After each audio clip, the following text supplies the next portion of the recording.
அரக்கோணத்தில் உள்ள INS ராஜாளி கடற்படை தளத்தில் 22 வார பயிற்சியை நிறைவு செய்த 16 கடற்படை வீரர்களின் அணிவகுப்பு நடைபெற்றது. கிழக்கு பிராந்திய தலைமை தளபதி வைஸ் அட்மிரல் சஞ்சய் பல்லா அணிவகுப்பு மரியாதையை ஏற்றுக்கொண்டார்.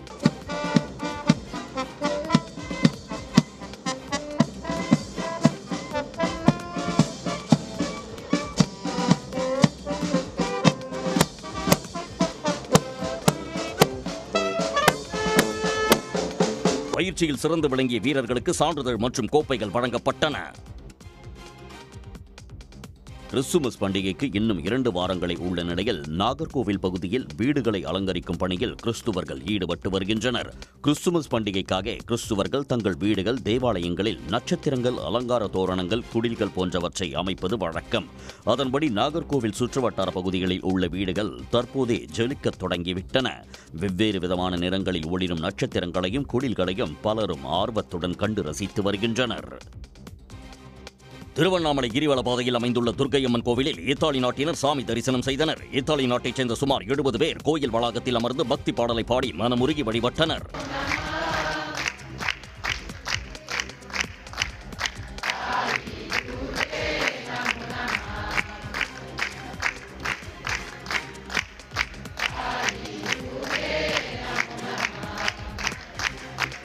கோயில் நிர்வாகம் சார்பில் இத்தாலி நாட்டிலிருந்து வந்தவர்களுக்கு மாலை அணிவித்து மரியாதை செலுத்தப்பட்டு பிரசாதங்கள் வழங்கப்பட்டன. சிவகாசியில் அதிகாலையில் மூதாட்டியை மிரட்டி திருட முயன்ற வீடியோ வெளியாகி அதிர்ச்சியை ஏற்படுத்தியுள்ளது. சிவகாசியைச் சேர்ந்த மகேஸ்வரி என்பவர் நேற்று அதிகாலை வீட்டிலிருந்து வெளியே வந்தபோது வராண்டாவில் மாஸ்க் அணிந்தபடி பதுங்கியிருந்த நபர் ஒருவர் திடீரென மூதாட்டியின் முகத்தை கைகளால் மூடியுள்ளார். மேலும் மூதாட்டி அணிந்திருந்த நகைகளை தருமாறு மிரட்டியுள்ளார். அப்போது அந்த நபர் மீது தண்ணீரை ஊற்றிய மூதாட்டி சத்தம் போட்டதை அடுத்து அவர் அங்கிருந்து தப்பி ஓட்டம் பிடித்தார்.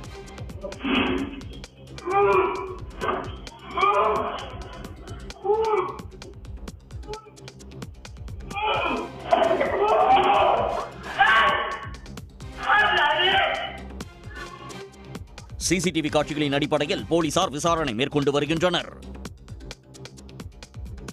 வங்கக்கடலில் வளிமண்டல கீழடுக்கு சுழற்சி நிலவுவதால் ராமநாதபுரம் மாவட்டத்தில் கனமழை பெய்யும் என வானிலை ஆய்வு மையம் எச்சரித்திருந்த நிலையில் ராமேஸ்வரத்தில் பலத்த காற்றுடன் கனமழை பெய்தது.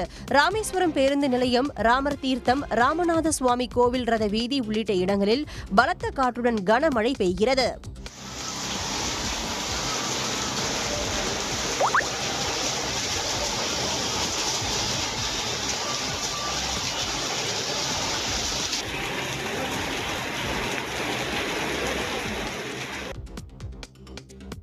திருப்பூர் மாவட்டம் பல்லடம் அருகே உள்ள முத்தனம்பாளையம் சந்திப்பில் உள்ள தேநீர் கடையில் பணத்தை திருடிய இளைஞர் சிக்கினார். அஜித் என்பவருக்கு சொந்தமான தேநீர் கடையில் அந்த நபர் பணம் திருடிய காட்சி அண்மையில் வலைதளங்களில் வைரலானது.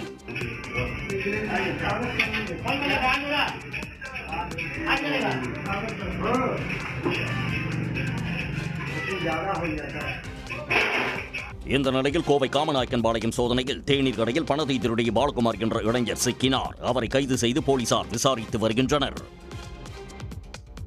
பரபரப்பான விவாதங்களுக்கு இடையே நாடாளுமன்ற வளாகத்தில் காங்கிரஸ் மூத்த தலைவர் சோனியா காந்தி தமது பிறந்த நாளை கொண்டாடினார். 79வது பிறந்த நாளை கேக் வெட்டி கொண்டாடிய அவருக்கு இந்தியா கூட்டணி எம்பிக்கள் வாழ்த்து தெரிவித்தனர்.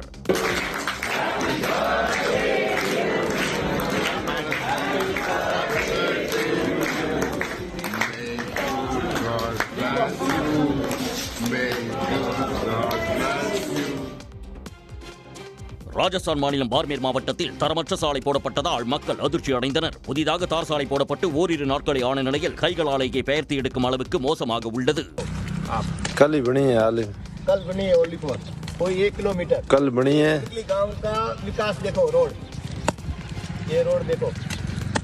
இந்த வீடியோ சமூக வலைதளங்களில் பரவிய நிலையில் தரமற்ற சாலையை அமைத்த ஒப்பந்ததாரர் மற்றும் சம்பந்தப்பட்ட அதிகாரிகள் மீது நடவடிக்கை எடுக்க வேண்டும் என கோரிக்கை எழுந்துள்ளது. திருப்பதியில் பார்வை மாற்றுத்திறனாளி மாணவர் 200 கிலோமீட்டர் தூரத்திற்கு ஸ்கேட்டிங் செய்து சாதனை படைத்துள்ளார். குழந்தைகள் செல்போன் பார்ப்பதால் பார்வை இழப்பு ஏற்படும் என்பது குறித்து விழிப்புணர்வை ஏற்படுத்தும் வகையில் புத்தூரைச் சேர்ந்த முரளி ஹர்ஷவர்தன் என்ற மாணவர் இந்த ஸ்கேட்டிங் முயற்சியில் ஈடுபட்டார். புத்தூரில் இருந்து தொடங்கி சித்தூர் மாவட்டம் நங்கிலி வழியாக 200 கிலோமீட்டர் பயணித்து மீண்டும் புத்தூரில் தனது ஸ்கேட்டிங்கை நிறைவு செய்தார்.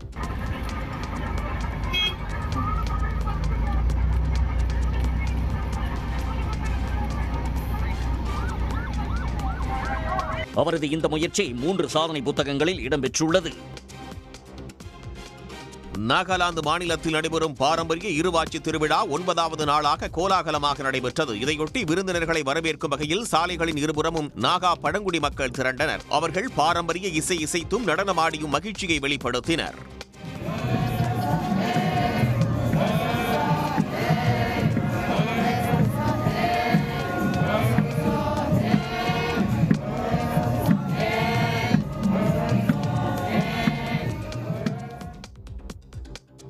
ஜம்மு காஷ்மீரின் பூஞ்ச் மாவட்டத்தில் இந்திய ராணுவத்தின் சார்பில் இளைஞர்களுக்கான மாரத்தான் ஓட்டப்பந்தயம் ஒருங்கிணைக்கப்பட்டது. மென்தார் பகுதியின் உள்ளூர் திருவிழாவை முன்னிட்டு நடைபெற்ற ஓட்டப்பந்தயத்தில் நூற்றுக்கணக்கான இளைஞர்கள் உற்சாகமாக கலந்து கொண்டனர்.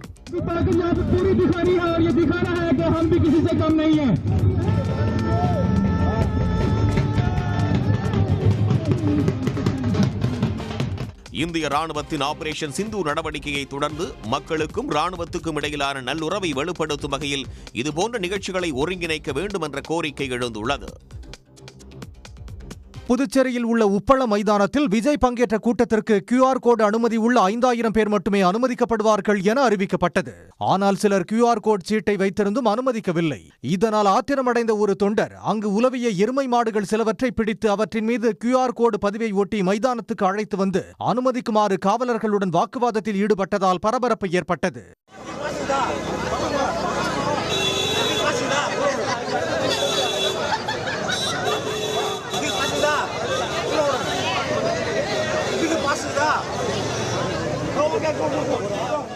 மொத்தத்தில் அரசு மற்றும் காவல்துறையின் விதிமுறைகளை தாவேகவினர் காற்றில் பறக்கவிட்டது அப்பட்டமாக தெரிந்தது. உடனுக்குடன் செய்திகளை தெரிந்து கொள்ள சன் நியூஸ் பெல் ஐகானை கிளிக் பண்ணுங்க.